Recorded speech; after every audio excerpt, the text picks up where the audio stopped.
음, 이번 시간에는 기업 재무 마지막 주차 14주차 그 강의를 문제 중심으로 진행하겠습니다. 강의 주제는 이제 파생금융상품입니다. 파생금융상품. 파생금융상품의 경우는 그 말 자체가 파생되었다는 뜻이에요. 그래서 어디로부터 파생됐냐라고 해서 그 파생된 근원이 되는 자산을 기초자산이라고 해요. 기초자산. 그래서 파생금융상품의 대표적인 게 이제 선물과 옵션인데, 그래서 뭐 주식 선물도 있고, 또 채권과 관련된 금리 선물도 있고, 또 외국 통화와 관련된 뭐 통화 옵션 이런 것도 있고, 그렇죠. 그래서 그 파생금융상품의 기초자산이 될 수 없는 것은 있지 않습니까? 그러니까 여기는 요거겠네요, 그렇죠? 원유. 원유는 물론 원유도 그 선물로 거래가 돼요. 선물로. 그래서 우리가 보통 뭐 중동 지역에 무슨 분쟁이나 갈등이 발생하면은 그 원유 가격이 폭등을 했다, 뭐 이렇게 얘기를 하는데, 그때 잘 들어보면은 원유 그 선물 가격 또는 11월, 지금의 예를 들어 10월이다 이러면은 11월 인도할 원유 선물 가격 뭐 이런 말을 써요. 그랬을 때에 그 기초자산으로 원유가 될 수도 있지만, 여기서 문제는 파생금융상품 아닙니까? 파생금융상품. 그러니까 요거는 상품 선물이라고 그래요. 상품 선물. 커머디티 퓨처라고 해요. 상품 선물 여기 있네요. 그렇죠? 그런데 주식의 경우에는 이제 주식 옵션도 있고 주식 선물도 있고요. 또 채권은 채권 옵션이라고 안 해요. 금리 옵션 또는 뭐 금리 선물, 또 외국 통화도 통화 옵션, 뭐 달러 옵션, 그 달러 선물 뭐 이런 말을 쓰죠. 그래서 파생금융상품의 기초자산이 될 수 없는 것은 원유가 되겠습니다. 원유가. 파생상품을 이용해서 얻을 수 있는 효과들은 뭐냐? 우리가 이제 애초에 그 파생상품은 그 미국의 그 농산물, 미국이 이제 농산물을 대단히 규모로 그 경작을 하지 않습니까? 그러니까 농산물 가격의 등락으로 해서 큰 손실이나 이렇게 발생하는 것을 막기 위해서 등장을 한 거예요. 그래서 처음에는 이제 농산물에서 시작이 됐는데, 그 원리가 그 이제 금융 상품에 적용이 돼서 이제 파생금융 상품이 등장을 하고, 파생금융 상품이 원래 그 상품 선물보다 훨씬 큰 규모로 거래가 되고 있는 거죠. 그럴 때 아까 그 얘기했듯이 미국에서 파생 상품이 거래되는 곳은 시카고 선물 거래소예요. 그 주식시장은 미국이 이렇게 있으면은 주식시장은 여기 뉴욕인데 시카고 선물 거래소는 이쪽이란 말이에요. 왜 그러냐면은 바로 이제 요 중서부 지역이 그 농산물이 워낙 많았지 않습니까? 지금도 뭐 그 많이 생산을 하고, 그러니까 여기서 그 농산물 가격 하락으로 인한 큰 손실을 막기 위해서 그거를 도입이 된 거죠. 그래서 그거를 우리가 뭐라고 합니까? 해지 효과라고 그래요. 해지 효과. 손실이 발생하는 것을 막기 위해서 막는 거. 그것을 해지 효과라고 그래요. 그래서 파생 상품을 이용해서 얻을 수 있는 효과, 구체적으로 파생 상품을 이용해서 하는 것을 우리가 위험 관리라고 그래요. 위험 관리. 그래서 위험 관리 중에 기능이 두 가지가 있는데, 하나가 해지 효과고, 그러니까 해지 효과로. 그래서 해지는 담장이라는 뜻이에요. 담장. 그래서 그 손실이 발생하는 것을 막는다 이런 뜻이 있고요. 또 하나는 그 레버리지 효과예요. 레버리지 효과는 그 지렛대라고 그랬죠. 지렛대. 그래서 지렛대가 있어가지고 여기서는 요만큼만 움직이는데도 이렇게 크게 움직이게끔 만드는 거. 그거는 이제 이익이 날 것 같으면은 이익을 2배, 3배, 4배 이렇게 크게 만들 수도 있다 이거예요. 그렇지만 만약에 예측이 잘못했으면은 손실이 2배, 3배, 4배가 되는 거죠. 그래서 파생 상품을 이용해서 얻을 수 있는 효과라면은 헤지 효과하고 레버리지 효과 이게 되겠네요. 헤지 효과하고 레버리지 효과. 이자 비용의 감세 효과는 그 자본구조 이론 할 때의 그 중요한 주제였고요. 감가상각비의 감세 효과는 자본 예산에서 현금 흐름을 측정할 때, 영업 현금 흐름을 측정할 때 그 EBIT로부터 어떻게 구하느냐 이럴 때 그 감가상각비의 감세 효과가 중요한 요소였죠. 파생 상품을 이용해서 얻을 수 있는 유연관리 효과는 레버리지 효과하고 헤지 효과가 되겠습니다.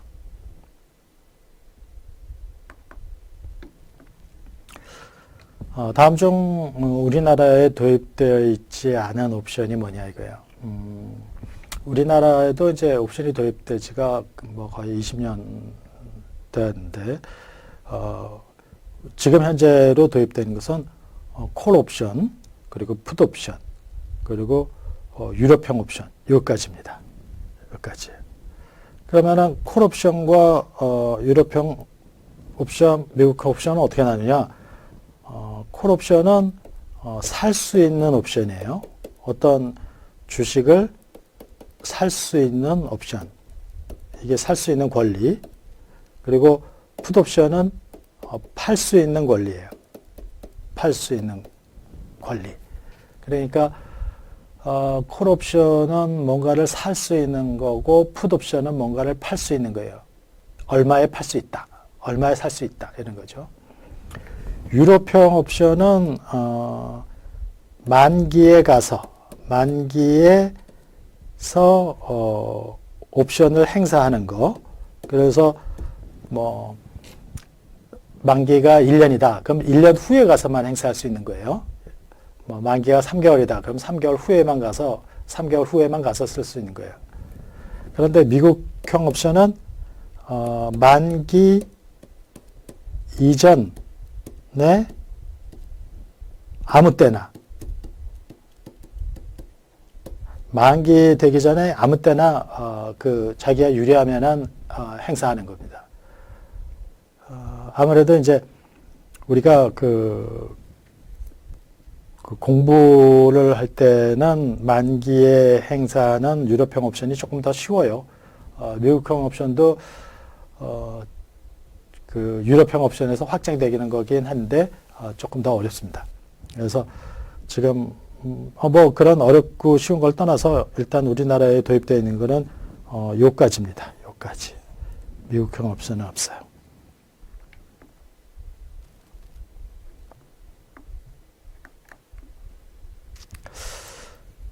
옵션과 관련된 정보를 우리가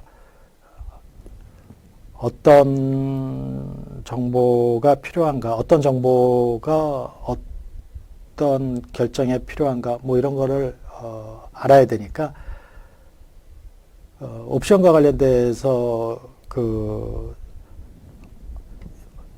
1년 후 대진전자 주식을 50만 원에 살 수 있는 옵션이 3만 원에 거래되고 있다라고 해봅시다. 그러니까 1년 후 대진전자 주식을 50만 원에 살 수 있는 옵션이 3만 원에 거래되고 있다. 이거예요. 그러면은 옵션을 행사하는 것은 1년 후죠. 그러니까 옵션의 만기가 있습니다. 그렇죠? 그리고 대진전자 주식이라 그랬죠. 그러니까 기초 자산이 뭔지도 알아요.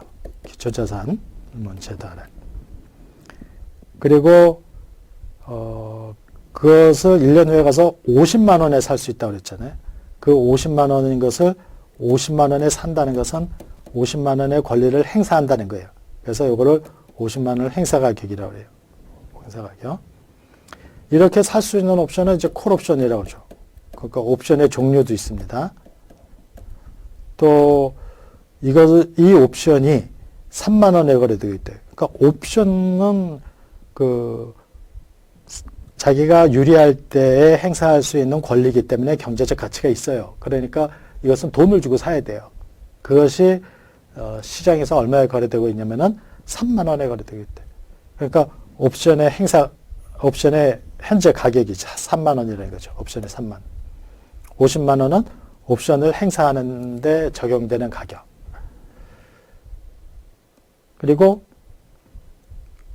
네 번째, 기초자산의 현재 가격이 뭐냐. 이런데 기초자산의 현재 가격은 여기에 정보가 없죠. 왜냐하면 대진전자 주식이 지금 얼마냐 이거를 묻는 거잖아요. 그렇죠? 대진전자의 주식이 현재 얼마냐 이런 건데 여기에는 그런 정보가 없잖아요. 그러니까 그 4번이 답이 되겠네요. 그렇죠? 우리가 여기서 볼 수 있는 거는 이런 옵션은 콜옵션이고 1년 후에 행사할 수 있으니까 유럽형 콜옵션이죠. 유럽형 콜옵션. 반대로 1년 후 대진전자 주식을 50만 원에 팔 수 있는 권리가 있다.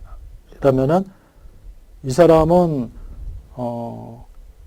50만 원을 최소한 확보해 놓은 거잖아요. 이거는 풋옵션이에요. 풋옵션. 그러면 이제 생각을 해봐요. 우리가 콜옵션을 갖고 있는 사람은 1년 후에 가서 대진전자 주식이 비쌀수록 좋은 거죠. 만약에 1년 후 대진전자 주식이 80만 원이다 라고 하면은 80만 원짜리를 50만 원에 살 수 있으니까 30만 원만큼 이익 아니에요. 그런데 30만 원이 다 이익은 아니고 옵션을 사느라고 3만 원이 들었으니까 27만 원이 이익이겠네요. 반대로 1년 후 대진전자 주식을 50만 원에 팔 수 있는 옵션을 3만 원에 거래되고 있다고 해봅시다. 그러면은 1년 후에 대진전자 주식이 80만 원이 됐다고 해봐요. 그러면은 옵션을 행사할 필요가 없죠. 옵션을 행사하면 50만 원에 파는 건데 시중에다 그냥 내다 팔면은 30만 원을 받을 수 있잖아요. 80만 원을 받을 수 있잖아요. 그러니까 그럴 때는 옵션을 행사하지 않겠죠. 그러니까 팔 수 있는 풋옵션을 갖고 있는 사람은 1년 후에 그 만기에 가서 주가가 떨어지기를 기대하겠죠. 그 콜옵션을 갖고 있는 사람은 만기에 주가가 오르기를 기대할 것이고, 그렇게 그 옵션과 관련된 그 주변 얘기를 했습니다. 자, 보세요. 대진전자 주식을 1년 후에 40만 원에 살 수 있는 콜옵션이 있대요. 그런데 1년 후 주가가 45만 원이 될 것이다. 금리는 10%라고 하자. 그러면은 1년 후 이 콜옵션으로 얻게 되는 수익은 얼마냐 이거예요.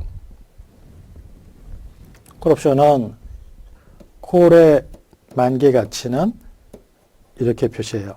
max st 마이너스 x와 0. 이게 무슨 뜻이라고 했죠? st에서 x를 뺀 값과 0 둘 중에 큰 값이 콜옵션의 가치다. 이제 이걸 가우스 기호라고 그래요. 가우스 기호로 이렇게 나타내요. 그래서 1년 후 주가가 45만 원이 된다. 그러면은 45만 원인데 그걸 40만 원에 살 수 있다니까 40만 원을 빼고 이렇게 되는 거죠. 그러면 여기가 5만 원 아닙니까? 그래서 5만 원과 제로의 제로 중 큰 거. 그러니까 5만 원이 되는 거죠. 그렇죠? 그러니까 이 콜옵션을 갖고 있으면은 만약에 주가가 45만 원이 아니라 38만 원이 됐다고 그래봐요. 그러면은 이 콜옵션을 행사할 필요가 없죠. 40만 원에 살 필요 없잖아요. 그 시장에서 38만 원에 사니까. 그러니까 옵션은 갖고 있으면은 반드시 해야 될 의무는 없고 자기가 유리할 때에 행사할 수 있는 권리만 있는 거예요. 그러니까 옵션이 어떤 가치가 있는 거죠. 그래서 옵션은 돈을 주고 사야 돼요. 그런데 여기 문제는 1년 후 콜 옵션으로 얻게 되는 수익은 얼마냐 이렇게 되어 있으니까 5만 원이겠네요. 5만 원. 그렇죠? 그런데 이 콜 옵션의 현재 가치는 얼마냐? 그러니까 1년 후에 5만 원의 가치를 여기가 1이고 5만 원의 가치를 지금 평가하면 얼마냐 이거예요. 1년 후에 5만 원을 받는 거. 그러면은 1년 후 5만 원의 현재 가치 아니겠습니까?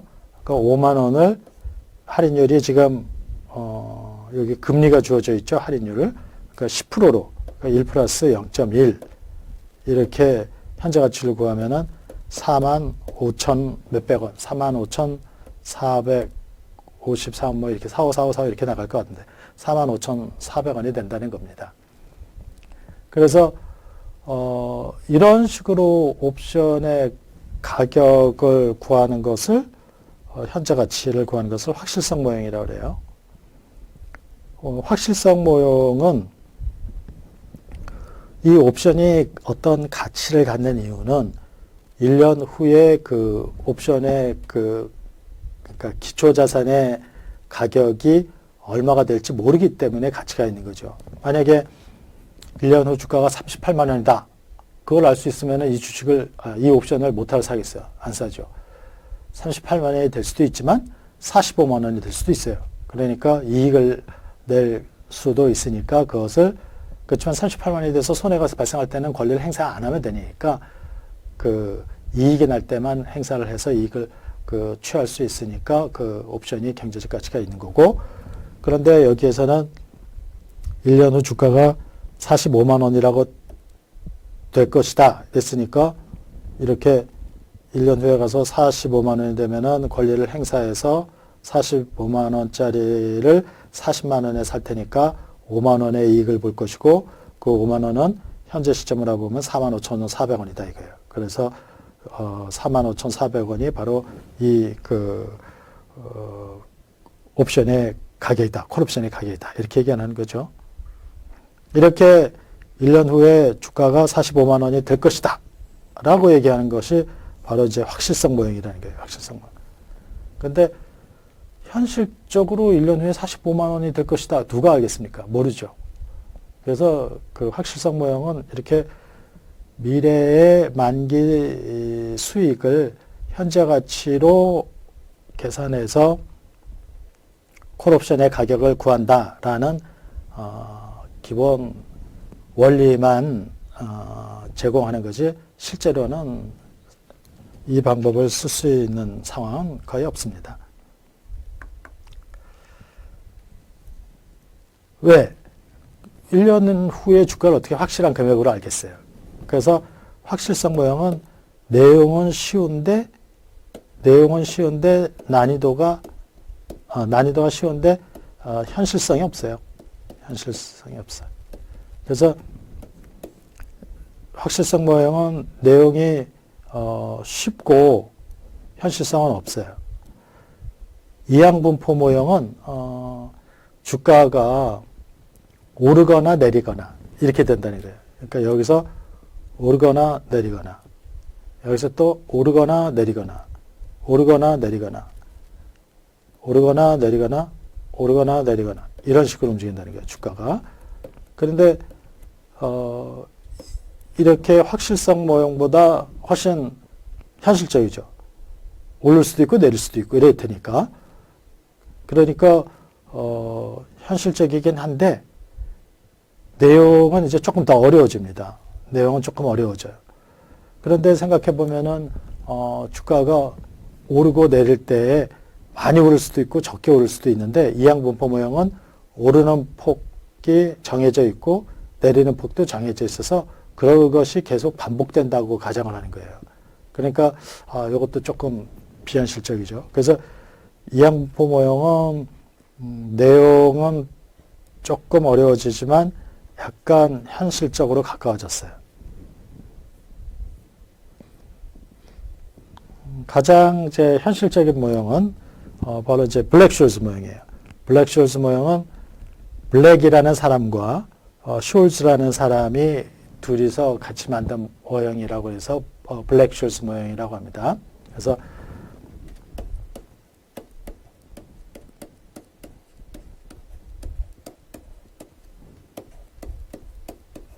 블랙 숄즈 OPM 또는 뭐 줄여서 이렇게 블랙 숄즈 OPM. OPM은 옵션 프라이싱 모델이라는 뜻이에요. 이것은 그 현실적인 모형인데 내용이 많이 어렵습니다. 그러니까 이게 어렵다는 표시로 이렇게 합시다. 이게 어렵고 이건 쉽고. 그래서 이항분포 모형까지는 우리가 이제 그 학부에서 공부를 해요. 블랙 숄즈 모형도 이제 어느 정도 공부를 하는데 도출되는 과정은 블랙 숄즈 모형은 그 뭐 대학원 가서나 알게 되죠. 이항분포 모형은 그 도출되는 과정도 조금 그 시간이 걸리긴 하지만 할 수 있습니다. 근데 블랙 숄즈 모형은 조금 도출 과정이 어려워요. 그래서 뭐 뉴턴 그 열교환 방정식도 이용하고 뭐 이러다 보니까 또 미분 방정식도 이용하고 이러면서 도출이 돼서 좀 어렵습니다. 그렇지만 어려운 만큼 현실적인 내용은 푸콜 페러티는 무슨 그냐면은 콜 가격과 콜 옵션과 풋 옵션은 어떤 관계식이 있다 이거예요. 그래서 풋 가격과 콜 가격의 관계식, 그게 바로 풋콜 페러티입니다. 그러니까 콜 가격만 알면은 동일한 조건의 풋 옵션은 알 수 있다는 거예요. 반대로 풋 옵션의 가격을 알면은 동일한 조건의 콜 옵션을 알 수 있다는 거예요. 그러니까 예를 들어 콜 옵션 1년 후에 그 삼성전자 주식을 5만 원에 살 수 있는 그 콜 옵션이 있다. 그 콜 옵션 가격을 구하면은 반대로 1년 후에 삼성전자 주식을 5만 원에 팔 수 있는 풋 옵션의 가격을 구할 수가 있다 이거예요. 그래서 우리가 옵션 가격 결정 모형을 얘기할 때 콜 가격 결정 모형, 풋 가격 결정 모형을 다 공부하지 않아요. 콜 옵션 가격 결정 모형만 공부하지. 그래서 요걸 알면은 풋콜 페러티를 통해서 이걸 구할 수가 있으니까. 그래서 바로 이제 풋콜 페러티 모형이 바로 그것에 해당이 되겠습니다.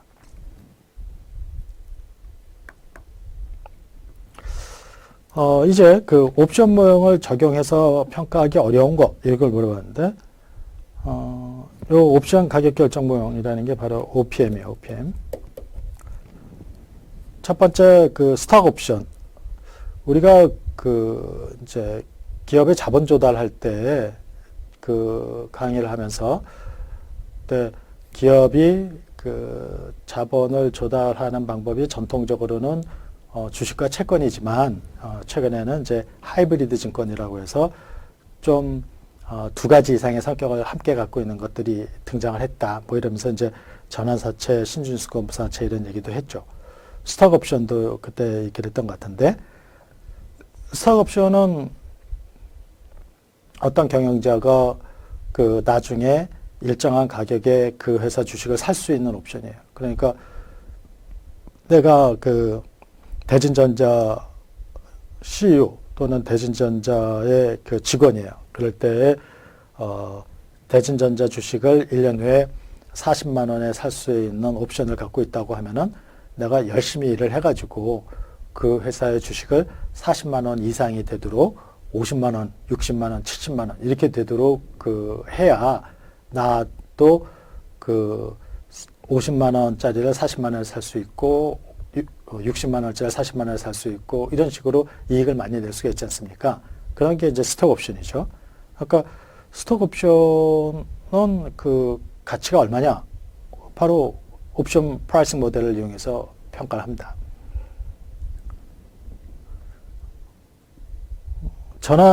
전환사채는 뭐였어요? 전환사채는 그 일반 사채에 플러스 전환권이 있는 거예요. 전환권. 그래서 이거는 CB라고 그러죠. 컨버터블 본드. 전환할 수 있는 채권이다. 그러니까 그냥 갖고 있으면은 일반 사채로서 이자와 원금을 받게 되지만 주가가 많이 올랐을 때는 주식으로 전환할 수가 있다 이거예요. 그 전환권이. 전환해야 되니까 의무적으로? 그렇진 않아요. 유리할 때 주식으로 전환할 수가 있는 거예요. 그렇지 않으면은 그냥 갖고 가면 돼요. 그러니까 바로 이 전환권이 옵션이 되는 거죠. 그래서 이 전환권을 옵션으로 평가해서 일반 사채의 가치에다가 더해주면은 바로 그게 전환 사채를 평가하는 것이 되는 겁니다. 그래서 전환 사채의 가치는 그렇게 구하고요. 이번에는 신주인수권부 사채. 신주인수권부 사채는 그냥 갖고 있으면은 일반 사채로서 이자와 원금을 받아요. 그런데 신주를 살 수 있는 권리가 있어요. 신주인수권. 신주인수권은 중요하죠. 왜냐면은 그 주식이 늘어나는 것은 지배권에 영향을 줄 수도 있고 경영권에 그 위협이 될 수도 있고 그러니까 그 신주를 발행할 때 아무한테나 주지 않는다 이거예요. 그리고 또 신주를 발행할 때는 일반적으로 주식을 발행하는 것보다 좀 더 싸게 살 수가 있습니다. 일정한 정해진 가격으로. 그래서 내가 그 기업이 신주를 발행하면서 원래 기업이 신주를 발행할 때는 기존 주주한테 먼저 줘요. 그런데 신주인수권부 사채를 갖고 있는 사람한테도 준다 이거예요. 그러니까 주식을 그 받는 게 유리한 상황이 있지 않겠어요? 그 주식 시장이 화랑이어가지고 그럴 때는 내가 일반 사채로서 이자와 원금을 받으면서 주가가 많이 오를 때는 신주 발행할 때 내가 신주도 사겠다 이렇게 하는 거죠.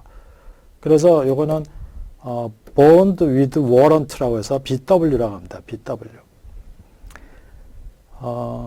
그러니까 신주인수권부 사채를 평가할 때도 일반 사채의 가치에다가 신주인수권이라는 옵션을 더해가지고 평가를 한다 이거예요. 아시겠죠? 전환사채는 그 전환을 하게 되면은 이제 사채가 없어지고 주식으로 바뀌는 거예요. 이게 사채가 없어지고 주식으로 바뀌는 거예요. 그러면은 전환사채권자도 채권자였다가 주주로 바뀌는 거죠. 근데 신주인수권부 사채는 신주인수권을 행사한다고 해서 일반 사채가 없어지는 것이 아니라 여기에 주식이 추가되는 거죠. 그러면은 그 신주인수권부 사채를 갖고 있는 사람은 채권자이면서 동시에 주주가 되는 거예요.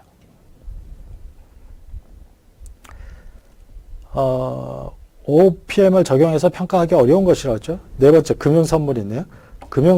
선물은 내가 유리할 때 사고 불리할 땐 안 하고 이런 게 아니에요. 이건 무조건 해야 되는 거예요. 그러니까 권리만 있는 것이 아니라 권리의 의무까지도 있어요. 그러니까 반드시 해야 되는 거기 때문에 금융선물을 평가하면서는 옵션으로 평가할 이유가 없는 거죠. 그래서 금융선물은 옵션은 아까 그 경제적 가치를 갖고 있기 때문에 돈을 주고 사야 된다고 했지 않습니까? 그런데 금융선물은 돈을 주고 사는 게 아니에요. 그냥 의사표시만 하면 돼요. 내가 사겠다, 팔겠다. 그냥 의사표시만 하면 됩니다.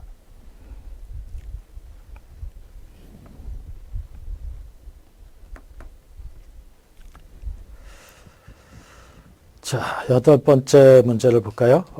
기초자산의 만기 가격이 높을수록 유리한 사람은 누구냐?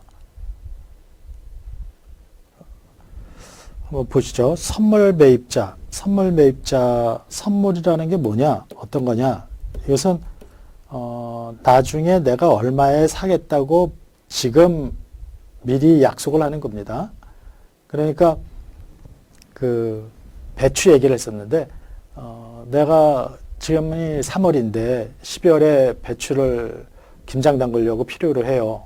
그래서 배추가 필요한데 농부한테 배추를 1,000원에 사기로 했어요. 12월 달에 가서. 그거를 지금 약속을 한 거죠. 그게 선도 거래인데 선도 거래 자체를 또 사고 파는 거를 선물이라고 해요. 그러니까 선물은 그냥 선도와 경제적 효과는 똑같다고 생각을 하면 됩니다. 그럴 때에 12월에 가서 배추 가격이 왕창 오르면은 나는 사놓기를 잘한 거 아니에요. 나는 1,000원에 사기로 했는데 12월 달 갔더니 배추가 뭐 3,000원이 됐다. 이러면 난 3,000원이나 될 거를 1,000원에 미리 사놓은 거니까 좋은 거죠.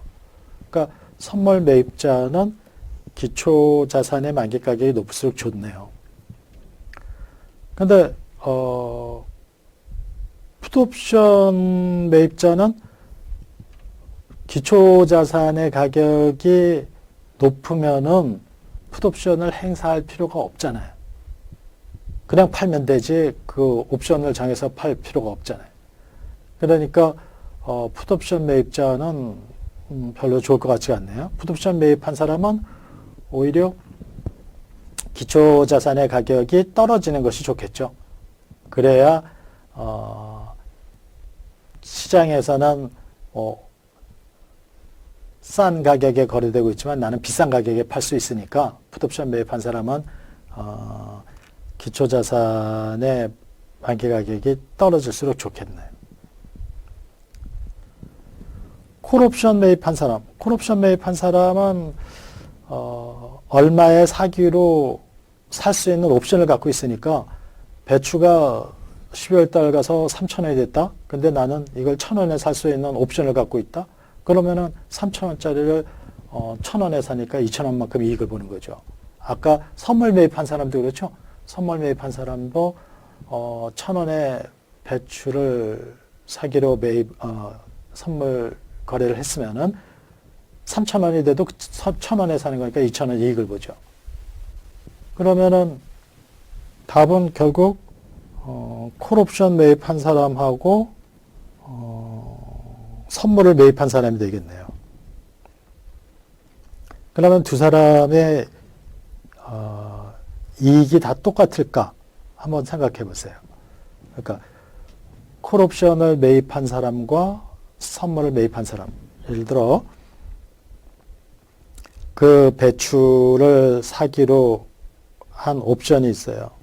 그래서 콜옵션을 매입한 사람은 1,000원에 사기로 한 옵션을 갖고 있어요. 그러니까 12월 달에 가서 3,000원이 됐다. 그러면 3,000원짜리를 1,000원에 사니까 2,000원만큼 이익을 보는 거죠. 그런데 선물을 매입한 사람은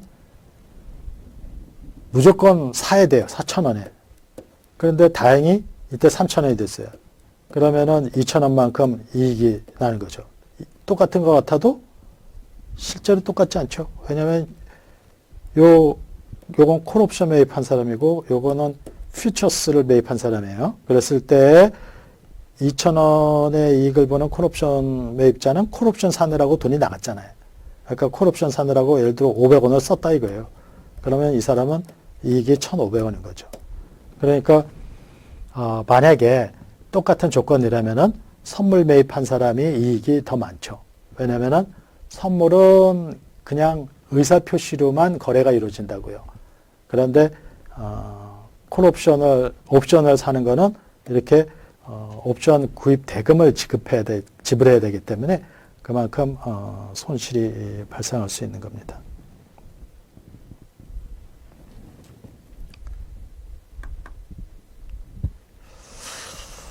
이번에는 그 제로섬의 특징을 갖지 않는 것.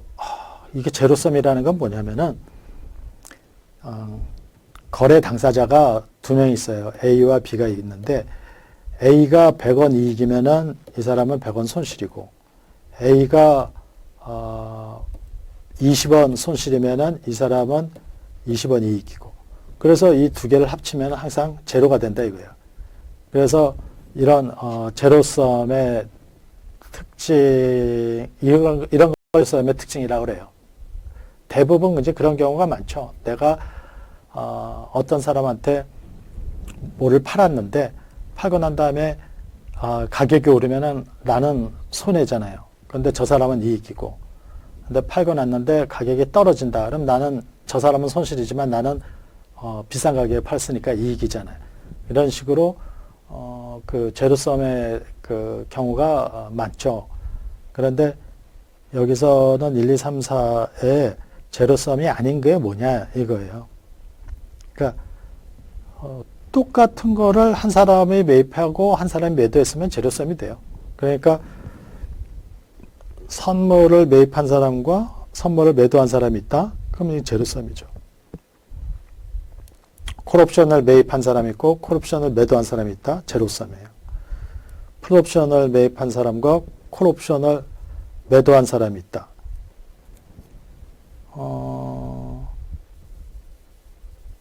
그런가요? 이건 아니네, 그렇죠? 풋옵션하고 콜옵션은 상관이 없잖아요. 그러니까 이건 아니에요. 요 밑에 거는 콜옵션을 매입한 사람과 풋옵션을 매입한 사람.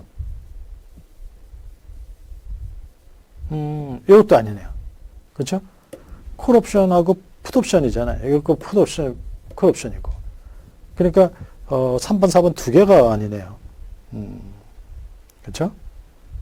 그러니까 풋옵션을 매입한 사람과 콜옵션을 매도한 사람. 이거는 제로섬이 아니에요. 이것도 아니고. 그러니까 똑같은 거를 이렇게 매입하고 매도하고 똑같은 걸 매입하고 매도한 사람의 경우에 제로섬이 되겠습니다. 그러니까 요거는 두 개가 제로섬의 특징을 갖지 않네요.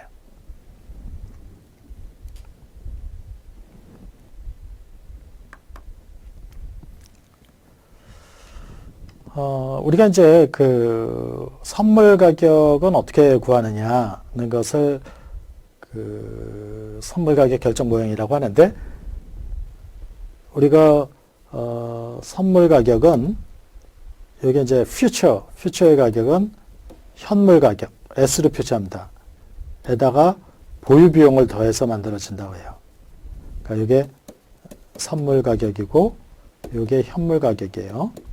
그리고 여기에 보유 비용. 그러니까 선물도 만기가 있지 않습니까? 그러니까 현물을 지금 사서 만기까지 갖고 가는데 드는 보유 비용이 있다. 그 보유 비용까지 더하면은 선물 가격이 된다라는 거예요. 1번, 2번, 3번은 뭐였다? 이건 다 옵션 가격 결정 모형 아닙니까? 이거는 아니죠. 이건 아니에요. 보유 비용 모형.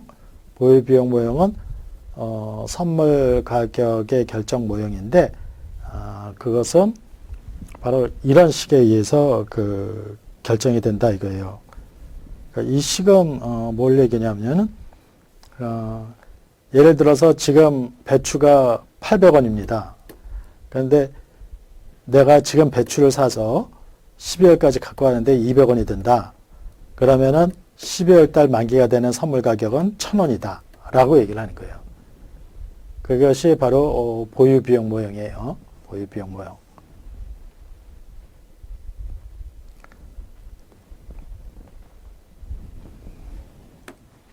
그러면은 보유 비용 모형에서는 보유 비용이 크면 클수록 선물 가격이 높게 형성이 되고, 보유 비용이 꼭 비용으로 발생하라는 법은 없어요. 어떤 거를 갖고 있으면은 그 기간 동안에 이익이 생기기도 합니다. 어떤 게 그럴까요? 예를 들어서 그 채권 같은 걸 봐요. 내가 채권을 사가지고 만기까지 갖고 가면은 채권에서 중간에 이자가 발생을 해요. 그래서 그때는 보유 비용이 이렇게 되지 않고 이때는 이렇게 될 수 있어요. 이익이 생기면 마이너스가 됩니다. 그래서 800 해서 선물 가격이 600이 되는 거예요. 그러니까 이거는 비용이 발생할 때고, 요거는 그 만기까지 해서 수익이 발생하는 경우, 이익이 발생하는 경우. 그래서 이렇게 선물 가격이 보유 비용 모형이라고 해서 선물 가격이 항상 현물 가격보다 높은 것만은 아니에요. 이런 경우도 있기 때문에 낮은 경우도 있을 수가 있습니다.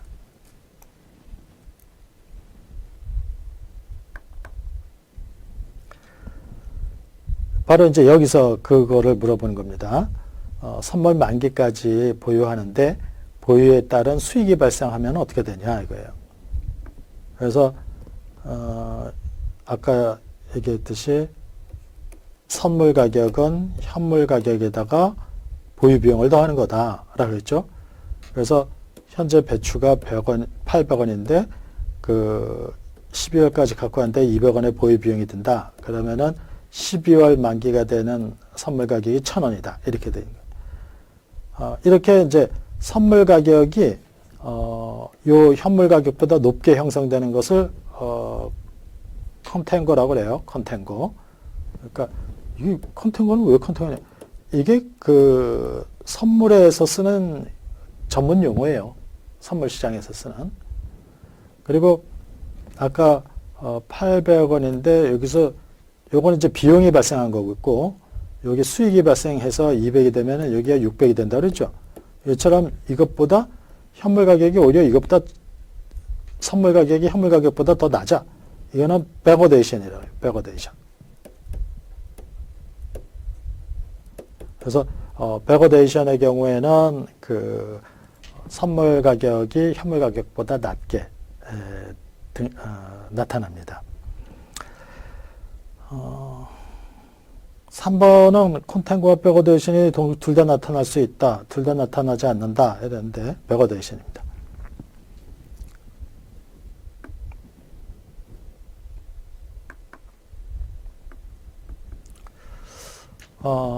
선물 거래의 유형으로 보기 어려운 것이 뭐냐 하는 건데 우리가 이제 그 선물도 파생 상품이고 옵션도 파생 상품이에요.